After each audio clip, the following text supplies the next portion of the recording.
Yotox anti-moustique mooy aar mag ak ndaw ci bépp matu-matu yoo am na booy piis ci rido yére ak moustiquaire ak booy diw ci yaram. Val d'Afrique moo leen di may seen journal de la santé. asalaamaaleykum ñu dikk ak yéen ci xibaaru wérgi yaram rido yi wàcc na ci weer wi nga xam ni moo di octobre rose ñu jagleeloon ko xeex cancer yi nga xam ni moo di bu ween ak bu buntu butitu njurukaay ci biir réew mi yépp nag ay yëngu-yëngu doon na fi am. aéroport international Blaise Diagne bay waaram ci mbir mi jaarale ko ci amical bi boot jigéen ñiy liggéeyee ci las di société bi nga xam ne mooy saytu aéroport bi ñu amal benn bëccëgu dépistage jagleel ko jigéen ñi dëkk ci village yi nga xam ne si ñoom ñoo wër aéroport bi lu ëpp 200 jigéen jot nañ leen a xoolal seen yaram ci cancer bu ween bi loolu nag ñu jagleel ko activité sociale yi nga xamee ne si moom la las di def lëkkaloo ci ak ligue sénégalaise contre le cancer. Diarra Pauline Ndiaye moo nekk vice-présidente bu amicalu jigéen ñooñu di liggéey ci las ñu déglu ko ak Moustapha Sall. importance su journée bi ñu ngi ko nattee ci suñu bopp en tant que jigéen ñun ay jigéen lañ mais ay travailleurs lañ am nañu prise en charge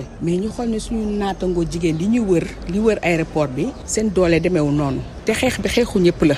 moo tax ñi fas yéene woon ci dugal suñu loxo ci jàppalewu nag suñu njiit bii di Askin Demir mu taxaw ñu ci baax wax ci bu baax ne jël leen lu ngeen mën a jël ci limu ci jigéen rek jël leen ko ma jàppale leen parce que xam na ne lu nga xamante lii ne na luy faagaagal jigéen la te jigéen la ku xam jigéen rek moom mooy jigéen mooy àddina na jigéen mooy yaay bu amul wér gu yaram rek kon dara du mën a sotti waaw loolu moo doon daal suñu taxawaay ñu ngi leen ciy woo ndax jigéen góoree kilifaam donc góor ñi nekk ci kër gi tam ñu ngeen di woo ñu gën a jàppale jigéen ñi di leen gën a ñaax ñiy dem di saytu seen yaram ndaxte bu jigéen ñi warul góor ñi duñ am jàmm donc góor ñi tam dañu am part de responsabilité bu mag sax te tamit ñu ngi ciy taxaw ñu ne suñ côté fii si aéroport ñu ngi gis ne góor ñi ñu ngi jàppale jigéen ñi. ñu ngi woo waa village bu ñuy wax suñu séeréer site de recasement Leen Caxob Kàccilik Kasum Xat Landu Tulli ak village bi des proprement dit bi ñoom ñëpp woon nañ leen te gis nañ seen taxawaay malgré seen occupation ak yëpp mais wax dëgg yàlla ñëw nañu te ñu ngi leen di gën a ñaax ci ñi gën di farlu di ñëw di dépister lim bi toll ci 200 femmes malgré leurs occupations encore. xam nga Sénégal rek dañu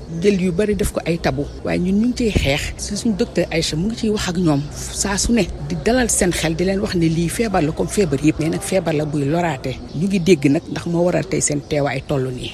jàngoro ji nekk fièvre de la vallée du Rift mi ngi wéy di law ci réew mi. diwaanu Kédougou jot na ci wàllam ak ñaari cas yu ñu confirmé muy benn xale bu am fukki at ak ñaar ak keneen koo xamee ne si doomu sous-région bi la am na ay équipe médicale yu wàcc ci terrain bi ngir gëstu mbir mi waaye tam ñu organiser li nga xamee ne si moom moo nekk riposte bi fii la ñuy yem ak yéen ci xibaaru wér-gi-yaram jërë ngeen jëf ci déglu bi ñu jox leen dig daje ci beneen numéro.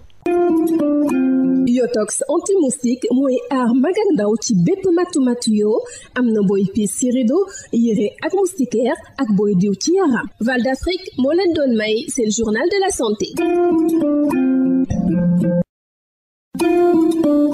Yotox anti-moustique pour le corps, les vêtements, les rideaux et draps vous protège contre les moustiques chez l'adulte et l'enfant. Val d'Afrique vous offre votre journal de la santé. Bonjour. Les rideaux sont tombés sur le mois d'octobre rose consacré à la lutte contre les cancers du sein et du col de l'utérus.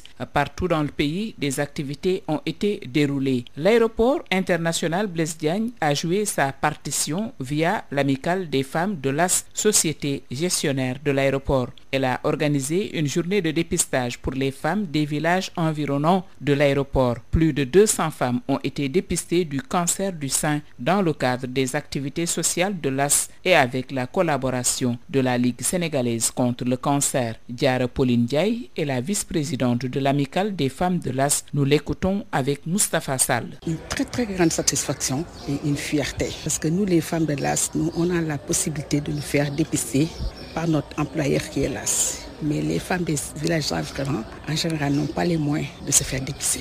Donc on a jugé nécessaire de participer à la prise en charge de l'ISCA et ça grâce à l'appui et au soutien de notre directeur général ici présent, M. Askin Demir. Il nous a soutenus, il nous a encouragés de prendre 200 femmes et même plus, vraiment et même plus je vous dis, pour les dépister. Donc c'est une grande satisfaction pour nous. les femmes de l'AS et de la plateforme aéroportuaire. Les hommes aussi, comme l'a dit Dr Aïcha, ça ne concerne pas uniquement les femmes. Donc c'est une lutte qui concerne tout le monde. Tout le monde doit y mettre du sien pour éradiquer ce fléau. Il y a un accompagnement, effectivement. Il y a un accompagnement, il y a le matériel déjà qui est là. Dès qu'on dépiste une femme, si on trouve quelque chose sur le coup, on passe à la phase supérieure, le traitement, l'accompagnement. Ce que je leur dis aux femmes, c'est de ne pas avoir peur, que ce n'est pas un tabou. C'est une maladie qui est là, réelle et bien réelle et mortelle. Donc, on fait tout pour les sensibiliser. Et comme vous le voyez, elles ont été sensibilisées. Donc, heureusement pour nous, et on continuera cette sensibilisation. Donc, de leur dire de ne pas avoir peur et de venir se faire dépister et de se faire suivre. La fièvre de la vallée du Rift continue sa progression. La région de Kédougou est atteinte avec 2 cas qui sont confirmés, dont un enfant de 12 ans et un ressortissant de la sous-région. Des équipes médicales sont déployées sur le terrain pour des investigations et une meilleure organisation de la riposte. Ça n'est tout pour Info Santé. Merci de nous avoir suivis. Nous vous donnons rendez-vous pour un nouveau numéro. Biotox anti-moustique pour le corps, les vêtements, les rideaux et draps vous protège contre les moustiques chez l'adulte et l'enfant. Val d'Afrique vous a offert votre journal de la santé.